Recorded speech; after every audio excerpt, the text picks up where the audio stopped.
بسم اللہ الرحمن الرحیم۔ نیکی کر دریا میں ڈال۔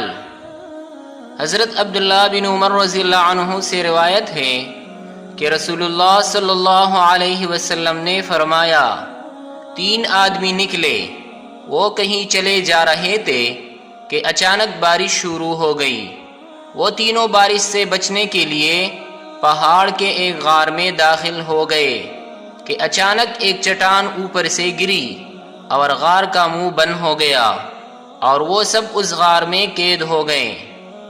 وہ ایک دوسرے سے کہنے لگے، سب سے بہتر کام جو تم نے اپنے زندگی میں کیا ہو اس کے وسیلہ سے اللہ تعالیٰ کی بارگاہ میں دعا کرو۔ ان میں سے ایک نے کہا، اے اللہ، میری ماں باپ بوڑھے تھے، میں باہر جا کر جانوروں کو چراتا، پھر واپس آ کر دودھ نکالتا اور اس دودھ کو سب سے پہلے اپنی ماں باپ کے پاس لے جاتا۔ جب وہ پی لیتے تب میں اپنی بیوی اور بچوں کو پلاتا تھا۔ ایک رات میں جنگل میں پھنس گیا اور مجھے آنے میں دیر ہو گئی۔ اس وقت تک میرے والدین دونوں سو چکے تھے۔ میں نے انہیں جگانا مناسب نہ سمجھا۔ میرے بچے میرے پاؤں کے پاس روتے رہے، لیکن میں نے اپنے معمول کے مطابق اپنے ماں باپ سے پہلے کسی کو دودھ نہ پلایا، یہاں تک کہ صبح ہو گئی۔ اے میرے اللہ، تجھے خوب معلوم ہے، اگر میں نے یہ کام صرف تیری رضا و خوشنودی کے لیے کیا تھا تو غار کا منہ اتنا کھول دے جس سے ہم آسمان دیکھ سکے۔ تو اس دعا پر پتھر کا کچھ حصہ ہٹا دیا گیا۔ اب دوسرے نے کہا، اے اللہ، تو باخبر ہے، میں نے اپنے چچا کی بیٹیوں میں سے ایک بیٹی سے اتنی محبت کرتا تھا جس قدر کسی مرد کو ایک عورت سے محبت ہو سکتی ہے۔ اس نے مجھ سے کہا، تمہیں کچھ ملے گا نہیں جب تک تم مجھے 100 دینار نہیں دو گے۔ میں نے بڑی کوشش سے 100 دینار جمع کیا اور اس کو دے دیا۔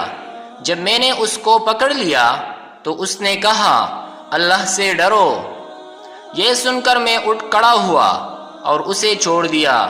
اے اللہ، تجھے علم ہے، اگر میرا یہ کام تیری رضا کے لیے تھا تو اس پتھر کو توڑا ہٹا دے۔ اس دعا پر پتھر کا 2/3 حصہ ہٹ گیا۔ تیسرے آدمی نے کہا، اے اللہ، تو باخبر ہے، میں نے ایک مزدور کو مزدوری پہ رکھا۔ جب میں نے اس کو مزدوری دی تو اس وقت اس نے لینے سے انکار کر دیا۔ میں نے اس کے جوار کو کھیت میں بو دیا، پھر اس کی آمدنی سے گائے اور بکریاں خرید لیا۔ بہت دنوں کے بعد جب وہ آدمی میرے پاس آیا اور کہا، اے اللہ کے بندے، مجھے میری مزدوری دے، میں نے اس سے کہا، یہ گائے اور بکریاں ہیں، سب تیرے ہیں، ان سب کو تم اپنے ساتھ لے جاؤ۔ وہ بولا، کیا تم مجھ سے مذاق کرتے ہو؟ میں نے کہا، نہیں، میں مذاق نہیں کر رہا ہوں، واقعی یہ سب کچھ تمہارا ہے جو میں نے تمہاری مزدوری سے جمع کیا ہے۔ اے اللہ، تجھے خوب معلوم ہے، اگر میں نے یہ کام صرف تیری رضا و خوشنودی کے لیے کیا تھا تو غار کا منہ کھول دے۔ چنانچہ وہ پتھر ہٹ گیا اور غار کا منہ کھل گیا اور وہ سب باہر نکل آئے۔